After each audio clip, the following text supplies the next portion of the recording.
在四川古蔺的大山深处，藏着一处人间秘境，堪称现实版的世外桃源。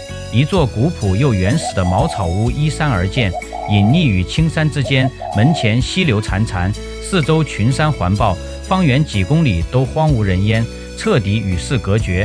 谁也想不到，这里竟隐居着一对六旬夫妻，过着自给自足的山居生活。想要抵达此地更是不易，需徒步3个小时，一路翻山越岭，涉水而行。在如此交通不便的地方，他们究竟是如何在这里常年生活的？今天就跟着镜头，我们一起走进这处隐秘桃源，去一探究竟。Hello， 朋友们，大家好啊，我是阿乐。今天我来到贵州与四川的交界处，对面呢就是贵州，我站在这个位置啊，它就是四川。底下这条河呢，就是赤水河了。今天呢，我要探访一处真正的世外桃源了。他们的房子呢，非常的特别，还是最原始的茅草屋。但是我们想要到达那个位置呢，最少要走2个小时的小路啊，全是这种羊肠小道。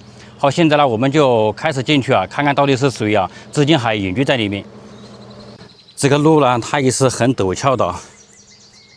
最近呢，涨大水了，赤水河呢看起来比较浑浊。我们看到赤水河里面有一艘小船，那艘小船呢，它是逆流而上的，因为这个水呢是往下面流的。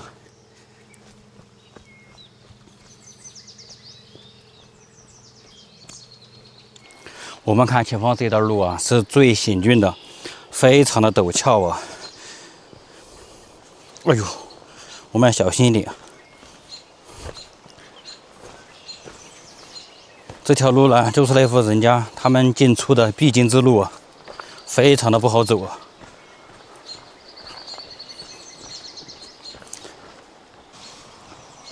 今天呢，我们是2个人啊，前面是我朋友。今天终于不是一个人来徒步了。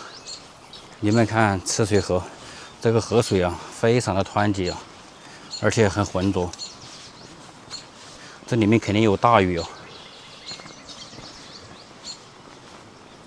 我们看到这上面呢，这个好像是电线啊，这应该是已经废弃了，因为在电线上还挂了一些杂草。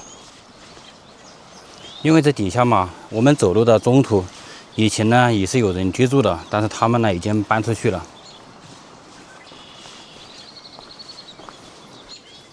这个地方涨大水的时候，这条路啊也是被河水淹没的。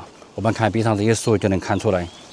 这个地方只要是下暴雨，他们10天半个月都是不会出门的，因为出来的话太危险了。在前方还要过一条小河，那个小河涨大水的时候肯定是过不去的。一会儿我们就能到那个位置看一看。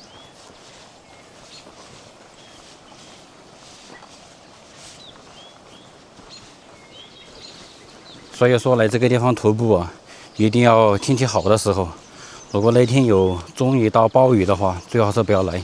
因为走进来了，如果下暴雨的话，还不一定出得去了。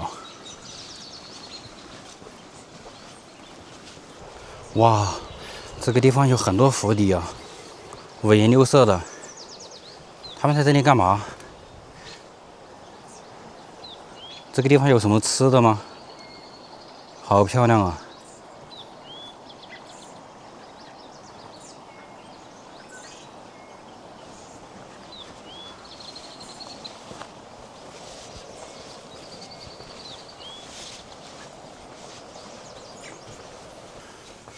现在走了差不多半个小时了，已经满头大汗了，气喘吁吁的。它这个路啊，真的非常的难走，可以说这个根本就不叫路，全是乱石堆啊。而且它这个路呢，我估计一年到头啊，都没多少人走过，应该就他们家人自己走，或者就是有人偶尔来这里徒步玩一玩。现在又要开始爬坡了。这个地方就是一会儿上一会儿下，要翻几座山头才能到。你们看这个路啊，它就是在岩石上开凿出来的石梯路。哎呦！现在呢，我又翻了一座大山，然后又要开始下山了。你们看这个路边有很多这种果实，这个果实变黑了之后是能吃的，吃起来的话有点甜。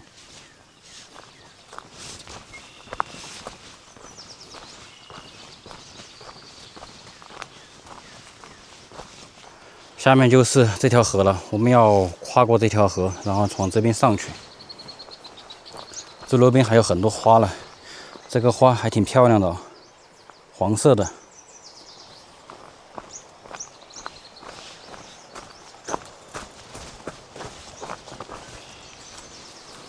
好大的水流声啊！哇，不知道能不能过得去呀？我们必须要过这条河，然后从这边绕上去，没路的。因为它那个地方就是被这个河水环绕的，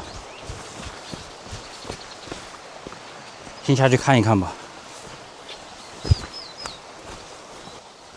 能不能过哦？哇，这个水有点急啊，有点湍急啊，这个水，说实话，这还不急啊？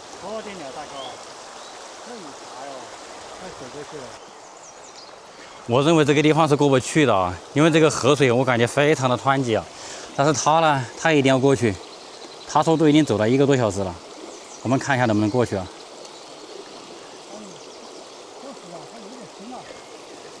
主要是这个水太急了，小心点啊。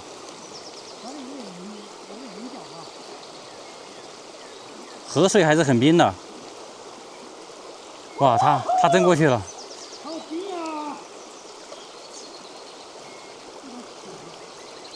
看起来很吓人。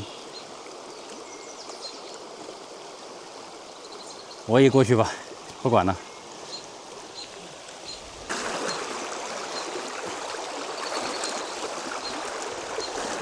一会儿回来还得走一次。朋友们，我总算是从这个地方有惊无险的过来了。我们看这个河水啊，它还是比较湍急的。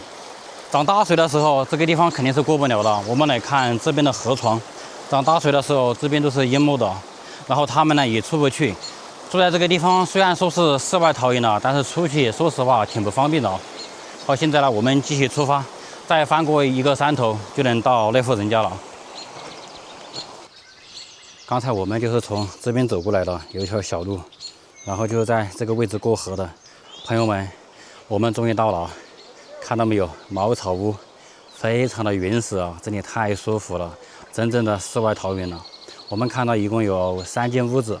底下2间小的应该是养牲畜的啊，上面这一间呢才是住人的，而且它边上啊都是土地，我们看到里面种的是玉米，还有一些蔬菜，底下呢还有一条小河，太舒服了。我们下去看看有没有人在家。这个地方还是通电的啊，好像还有网线，我看到了有黑的，那应该是网线啊，有电有网。非常的舒服，除了不通公路之外，其他都有了。哎呦，你们看下面，很多玉米，有人在家了，我们过去看看。然后这位呢就是房主了，就是这位阿姨，我们来采访一下阿姨啊。阿姨你好。你好。你今年多大年纪了？我今年58了。58了。你贵姓啊？我姓黑啊。姓韩哦。哎。哦，那你家现在这个地方居住几口人呢？我们现在这屋头有几口人啊？啊。我们现在就是我们2个，我和我老公，我儿子跟我2个儿子也出去打工去了。哦，有2个儿子哦。哎。出去上班了。哎，大个儿子给就是江苏。哦，在江苏上班。啊，那是小个给就是都云安的。哦，那你们在这个地方住了多久了？我们住了几百人了，多几百年了。几百人，我老公的租界都是在这住的。哦，住了几百人了。嗯。你是从外面嫁进来的吗？就是当地的人了。我是马塘。哦，就是这附近的。哦，就是这附近的哦。哎。那你这个房子有多少年了呀？我房子的话100多年了，几百人嘛，反正我老公的那工的手头都没修嘛，都是按我老公的工的时候，我老公的弟他都是就住这房子嘛。哦，100多年了。哎。然后你们住在这个地方，以什么生活为主啊？我以前嘛就是种包布啊，有以前我有铁嘛，铁打开了。我看到你们现在这个地方也是有网型啊。这网嘛是给他安排几年啊？哦，这就拿的网型。啊，自己以前我们自己就在边修头店的，对了，涨水打开我们从贵州去造的，造了这是去年，我们还从我们四川这边又跟来，去过造的，又改龙王改又改去这个四川的。哦，就是你们以前用的电是从贵州拿过的，啊现在改成四川了。哦，这四川我们不是就是这年底奖改的，这去年这年底奖开工这样改造了。哦，才改了。啊。哦，那你们一般多少时间出去一次啊？我们现在春天时候一下出去爬个把月底都没去赶农场。过把月才出去噻。啊，那个地方就是必须要过河啊，那个涨水的话过不去啊。过不去，就是我就是不爱看我弄咋了，我这几天落雨我都没有出去。哦，这人小一点了，这错铁柱水都还在飞红的，这人小点儿要好点小点儿了。刚才我们过来那个水位已经到膝盖这个位置了。你是算起来？算轻的啊。那小好多了，长起来要拖这个长裤子，你能过，麻烦你不熟水的话不敢过来。涨大水的时候不敢出去啊。不敢出去。这个附近有野生动物没得？就是有个狼啊、野猪那些啊。野猪有，野猪、猴子真的是特别的猴子，一群人家来好多。这个地方居然有猴子啊。有猴子，野猪真的是我还稍微看到有人家噻，野猪凶得很，我猪把我照巧。哦，就种的玉米全部被野猪吃了。啊，就是听我种月子都来吃去。园子都敢来。来呀。那野猪胆子也太大了。我没有喂狗啊，这些你想嘛不来嘛，要来的。哎，你这个地方就一户人家可以喂只狗。喂狗嘛，海旁搞到人啊。这个地方基本上没人来的。不准喂啊！我们以前那喂个啊，喂个啥又要搞我鸡下喂点，鸡要搞我鸡儿嘛。阿奶喊我不要喂这儿，有人的出来不愿来的话，你搞到了，你买给屋头搞到年，还不是后来喊我。那你们以前的时候，小孩上学是啷个解决的？去哪里上学？去哪里上学？走水寨，你晓得那个正坝头啊？水寨个学校啊？哦，我晓得，啷个远吗？要么就是沙台，要么就马塘。我后家就是马塘，俺没来，要么就在马塘。那就是每天走路啊？是每天走路呀？他自己走吗？大人送哦。自己呀。朋友们，现在我们来看看他家房子周围的风景啊，四周都是全山环抱，非常的舒服。我们来看这个位置，这里有很多的菜地，这里面种植了有蔬菜，有西红柿，有冬瓜，有豆子，还有向日葵。这边呢有大葱，下面就是玉米了。那个边上还有一些包菜。我最喜欢的就是下面这条小河了，真的非常的舒服啊。夏天这个地方真的不要太爽啊。然后这里就是他家的院子，院子呢也是水泥硬化的，而且很干净，真的是一尘不染了。他家的房间里面和外面都是非常的干净，看得出来这户人家真的很讲卫生。然后这边就是他家居住的屋子，全是靠这种茅草盖的顶。然后这边呢就是泥土夯筑而成的。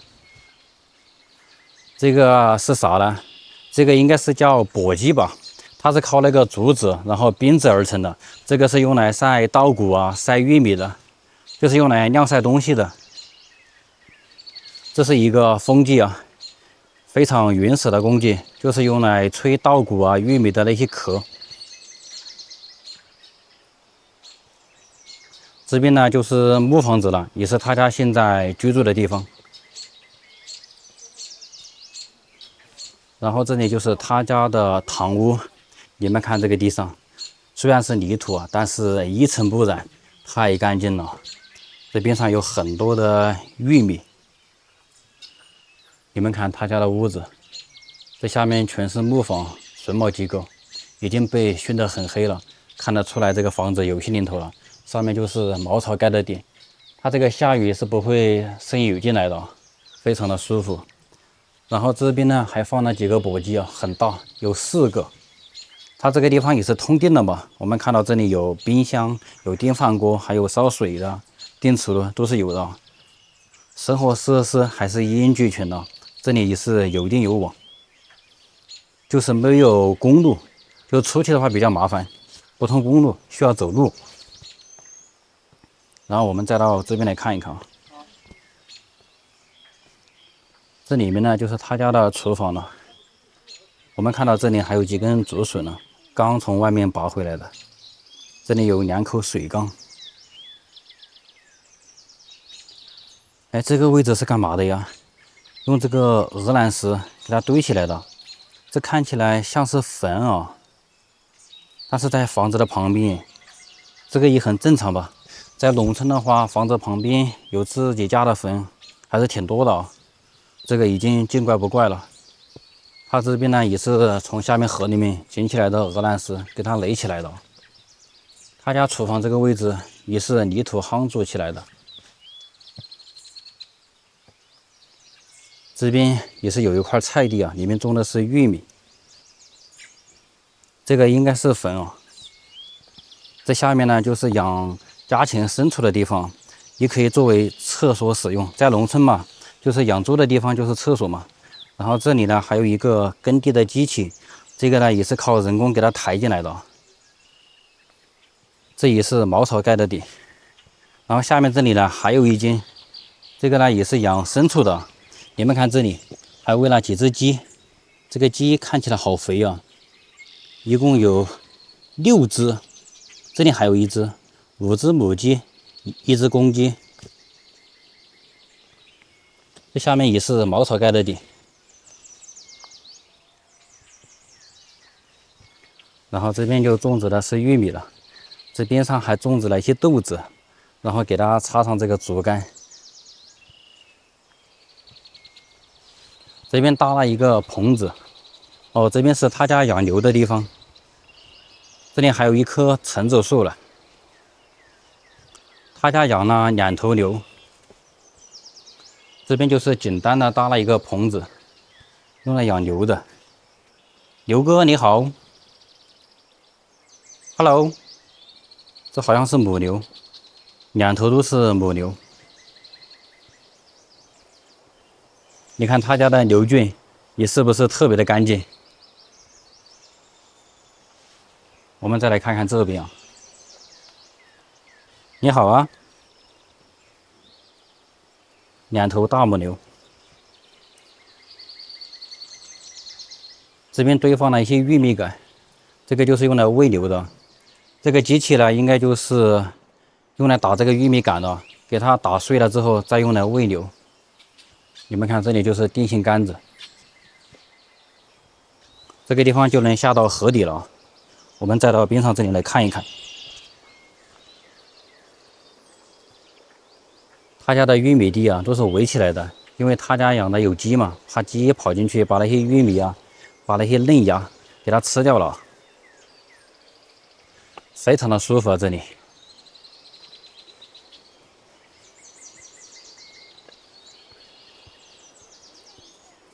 我们站在这个地方来看看，是不是很有意境？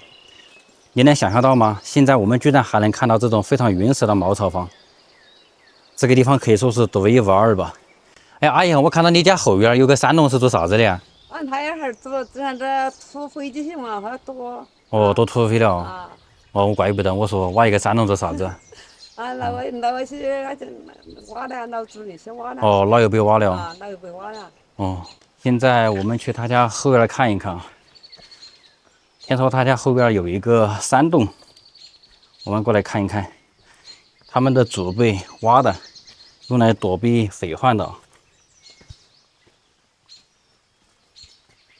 哟，这沟里面还有一些水啊，这个地方还放了一些罐子。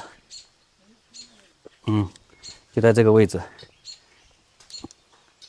我们来看一看啊，就是这里。挖了多土匪的一个山洞，我们看看里面有多深啊！哎呦，这个深度还挺深的啊，应该有7、8米，但不是很高啊。这前面这个高度只有1米左右。这个地方还放了一些铁盒子，我们看看这里面。哎呦！哦。哦，这里面还挺宽的这个位置。你们看这里，这里有一个小凹槽，这个地方就是藏人的，然后躲在里面。假如这个地方有人进来，然后在这里啊，就可以打他一个出其不意。这个设计还挺好的，这里面还挺凉快的。这位叔叔回来了，他背了一个提板，给你背你背不起。这肯定上100斤啊100多斤，大哥。 ，100多斤。 100多斤。我说那个150没呀？60几了。 ？60几了。 60斤了还能背100多斤？ 123。那你这50斤？我小我好几岁有。说你是过河过来的啊？从那河沟里面？河南后边都见了。哇，不得了！他能背100多斤，从那刚才我们过来那个河里面过来，真的不得了，太厉害了！60来岁了，60多岁了。在这儿太宽了。朋友们，这个地方你们喜不喜欢？非常原始的茅草屋，而且这个地方呢，它是有电有网的，边上也是有很多菜地，然后底下呢有一条小河，水源也是非常的充足。住在这里呢，完全可以自给自足的。唯一美中不足的就是这个地方交通不便啊，每次出去呢需要徒步2个小时左右。但是这里的环境呢，真的非常适合隐居。如果让你们在这里居住的话，你们能住多久呢？我真的非常喜欢这个地方。今天视频呢就分享到这里了，我们下期再见。